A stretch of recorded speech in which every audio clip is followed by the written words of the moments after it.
Hi, I'm Gigi Duban, and on this episode of Alabama Inc., Destination Black Belt, we talk to a few folks who want the state's poorest region to be more than just a pit stop on the way to the beach. And Terry Brewer talks with Don Logan, former Time Warner CEO. And picnic. Correspondent Josh Sneed meets up with picnic master Nancy Tran of Green Central Station. All that's coming up on Alabama Inc.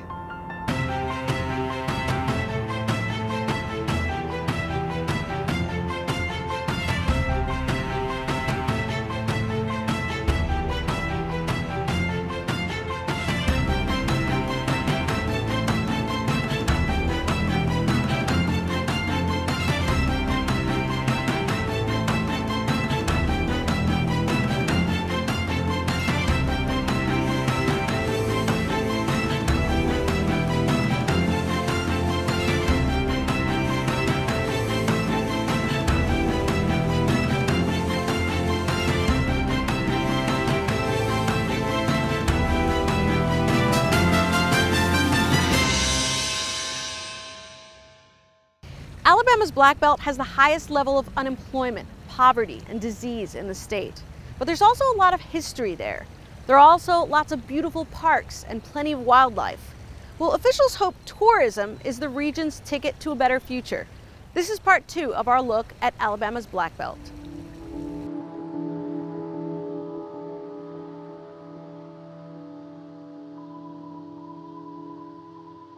Pretty much like any area within the Black Belt, we're sometimes looked at as a third world, and that's not the case, and it's just a perception issue.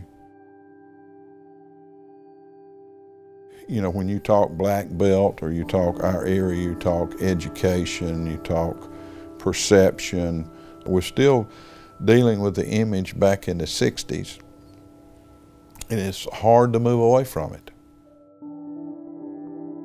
We're making some inroads and some progress is being made, but we don't want any more studies. We've been studied to death. We know what our problems are. And officials say they know what the region's strong points are: the outdoors and history. How do you turn that into money? Tourism. We are the largest tourism district in the state. Tourism is a big business here. And it brings in good money, and it also brings you exposure in and helps your image situation. Loretta Wimberly lived civil rights history. Now she started a tour company in Selma, highlighting all the spots the city is known for. They wanted to come in and know about what happened here, the voting rights movement. They wanted to know where some of the leaders lived. They wanted to go to the churches where the mass meetings, ride through the communities. They wanted to see where the people marched from. And we would take them over to the Bloody Sunday site where we were attacked March the 7th, 1965.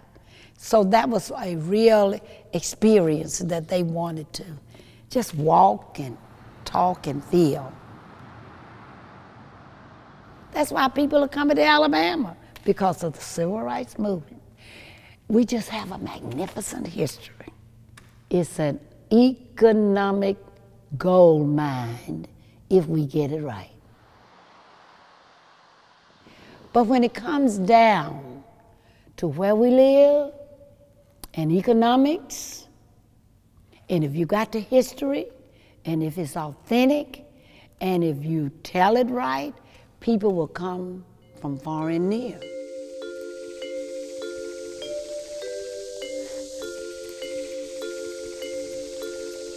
You may or may not know that Old Cahaba was once Alabama's state capital. Linda Derry wants people to know this, and she says this quaint little river town is a pretty amazing destination. This is really the last holdout of the Old South. I mean, we have the food, we have the gospel singing, we have the storytelling, we have the ghost stories. Well, I think the big thing for me is the founding of the Black Belt Heritage Area Task Force. This is where people from all the counties in the Black Belt get together, and we're trying not only to offer tourism for a whole region, so people will stay several days and see all the things that are here in the Black Belt, but we offer training and workshops to make it a better experience for our visitors. And The great thing is I think people are realizing what a treasure that we have here in the Black Belt, because so many other parts of the South have gone on to different identities, like high technology, the blues.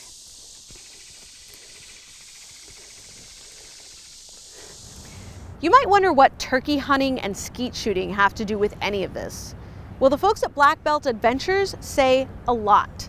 In fact, they're making the region a destination for the camo wearing set.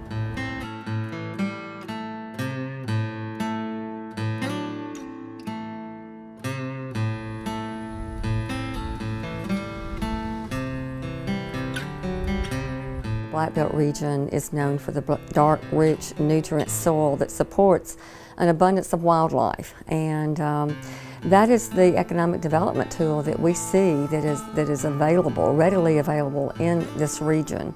Some people are really into history. Some bond out in the woods looking for deer. Alabama Black Belt Adventures is a nonprofit promoting outdoor recreation and tourism in the region. They work with lodges like the Southern Sportsman Hunting Lodge.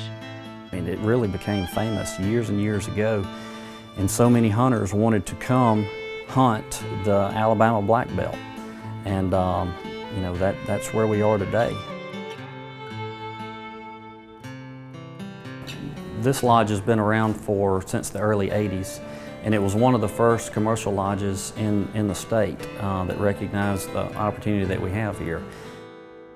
Like a lot of fun pursuits that can be hard on the wallet, hunting was hit hard by the recession, and the lodges in the Black Belt are still struggling to rebound. With the economy, you know, being able to hunt, that's one of the things I guess people put on the back burner. And with our economy the way it's been, certainly hunter numbers have been down all across. This place used to run 25 to 30 hunters per day in January, and now, you know, 10 to 15 range is what we typically are averaging. We're trying to advertise more than we used to, and just help get the word out to so many other people out there that may not have been coming, you know, year after year, that may recognize the new opportunity just to come and hunt with us. One thing everyone agrees on is that if tourism's going to take off in the Black Belt, there's got to be collaboration, whether you're playing up the area as a haven for civil rights or Civil War buffs. You know, tourism is multifaceted, and we're all working together. You know, we all have the same mission, we all have the same goal, and that's to improve the economics of the region, but we go in different directions to accomplish our goals.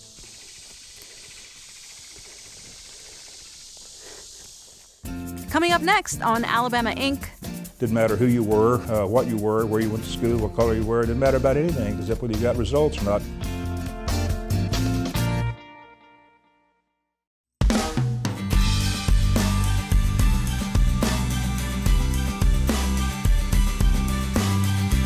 It's a long way from Alabama to New York City, but Don Logan made it there, and he made a big name for himself at Time Warner.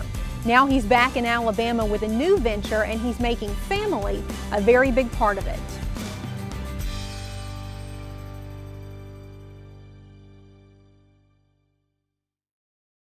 You had worked a long career in Birmingham in a Southern Progress, Southern Living, completely different, you know, culture shift from there to moving to New York.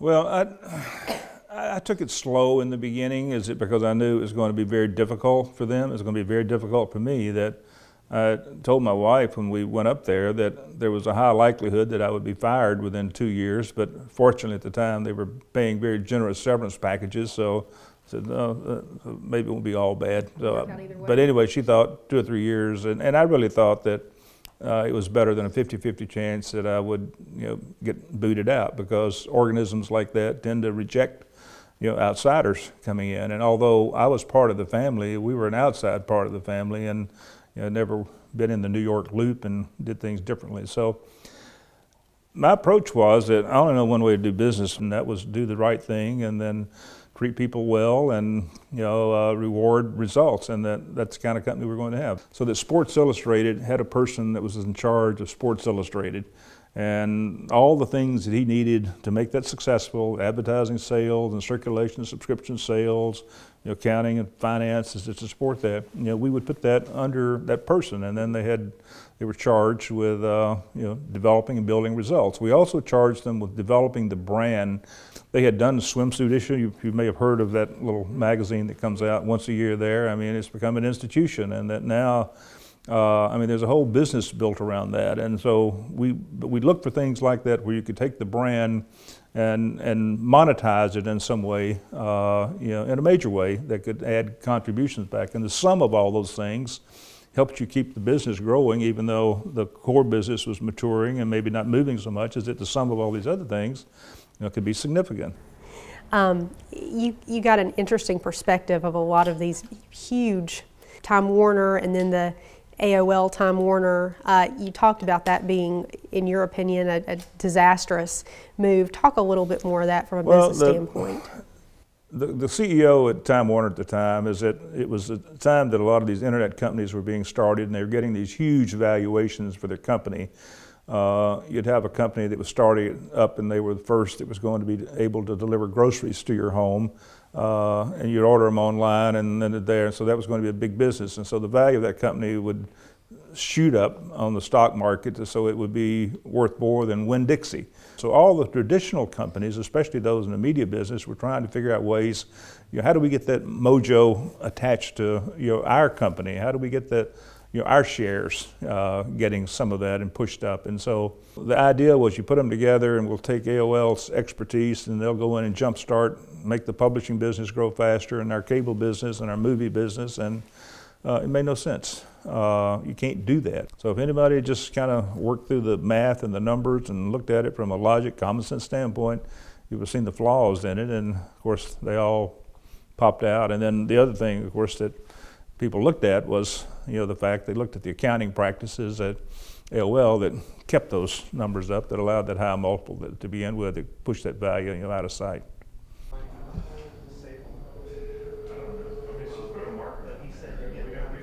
All right, so tell us a little bit about Seek Publishing, the building we're in.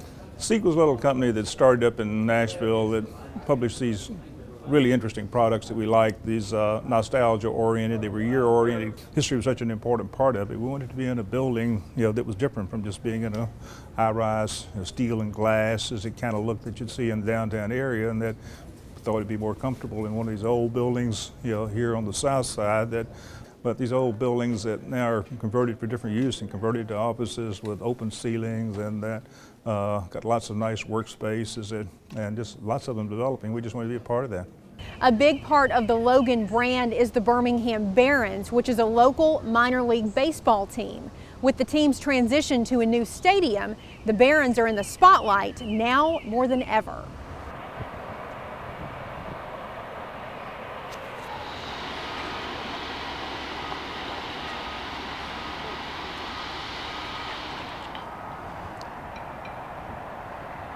Now, the decision to move the Barons downtown is sort of a continuation of that same kind of feeling, is that where we can really make a difference, and that, and we thought the ballpark and the scale of that, could serve as a catalyst to, continue this boom and to sort of accelerate it.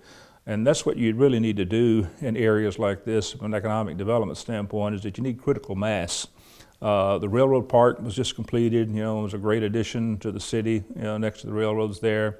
You've got UAB that's in Children's that's been booming up above them, and the lakeside area, and some of this area through here that's seeing a resurgence. That we thought that with the ballpark is that it would, it again accelerate that, because we're going to be bringing 300,000 to 400,000 people into downtown.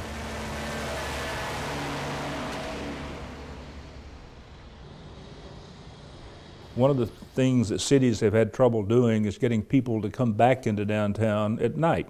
But we're going to have lots and lots of people, and the more people that come in, the more people come back to the center, the more chance that you have of having the kind of development from restaurants and entertainment, apartment buildings and lofts and places where people can live. And the more critical masses you get, it just sort of feeds on itself, and that solves a lot of transportation problems.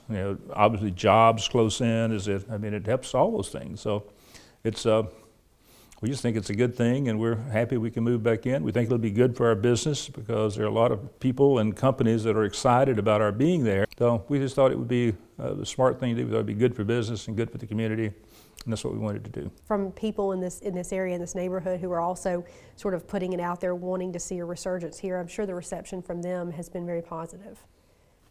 The reception in general has been very, very positive. The only negatives we've had, and it really hadn't been that much, is for people back in the Hoover side of town and the area back there.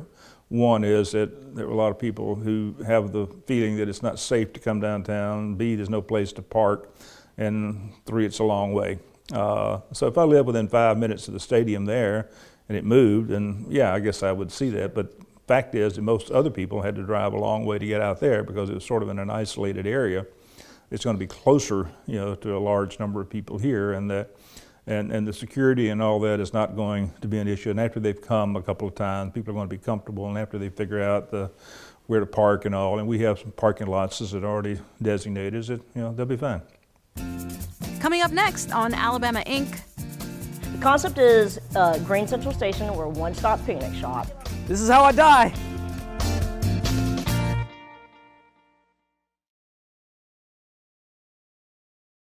Picnics should be fun and relaxing, but there can be so much to remember. Well, Nancy Tran saw an opportunity there. Josh Sneed has the scoop. What's your idea of a picnic? Because if it's a couple sandwiches and a blanket, then you're doing it wrong. Or at least Nancy Tran says you are. She's the owner of Green Central Station. It's a one-stop shop for everything you need to have a picnic. We're talking food, games, the works. Let's go check it out.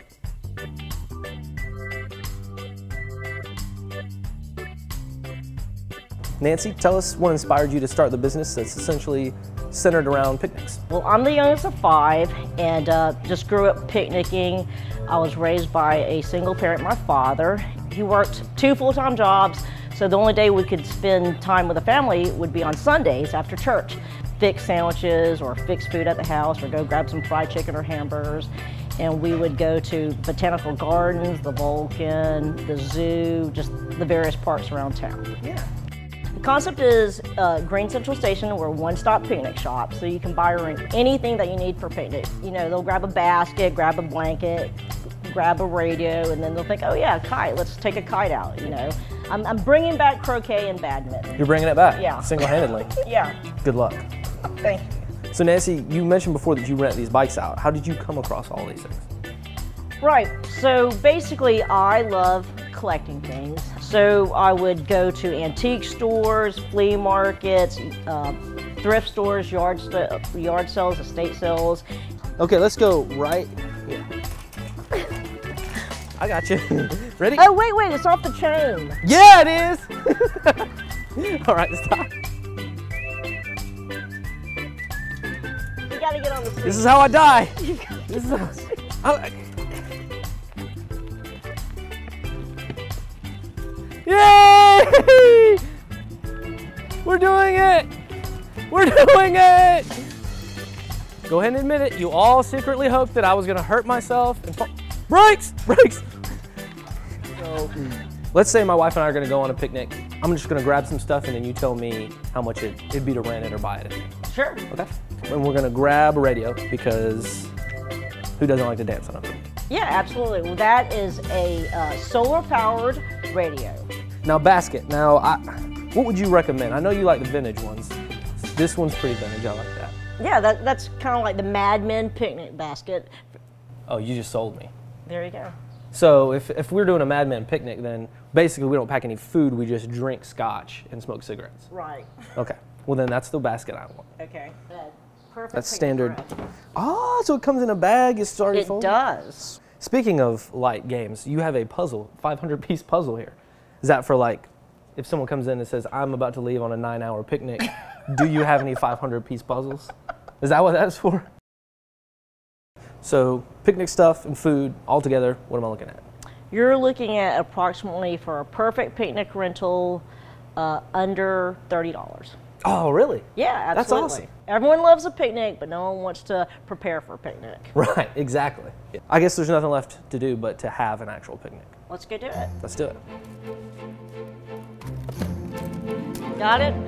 I got the noodles and the brownies.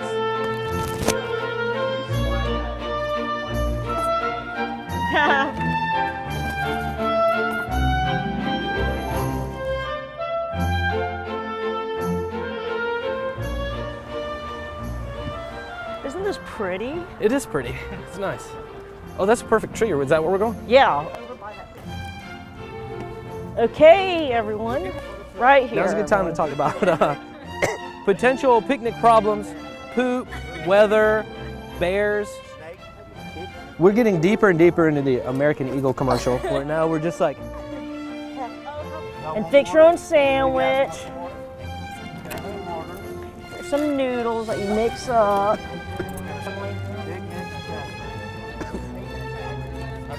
Okay. All right, noodles, anybody? Oodles of noodles. Pass it around, Yes, take sir. some napkins. Oh. Those are perfect It size. is. Because the bakeries want consistent. Well, fortunately, I'm a real estate broker, so it's all about location, location, location. If the picnic shop were anywhere else, you know, and not near centrally located to parks, it'd be it wouldn't be a picnic in the park. Good call. Hey, if we weren't in a park, we'd be It somewhere else, wouldn't be a guys. picnic in the park.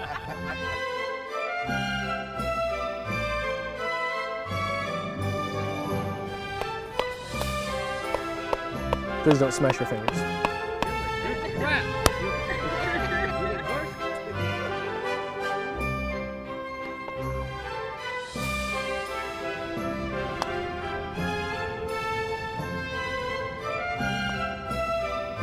So,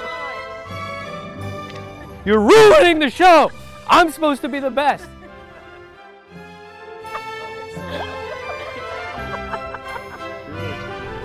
Nice! There it is.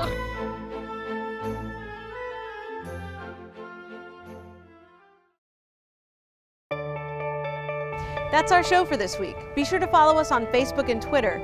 Check out the stories we're working on and tell us what you think. I'm Gigi Douban, and we'll see you next time on Alabama Inc.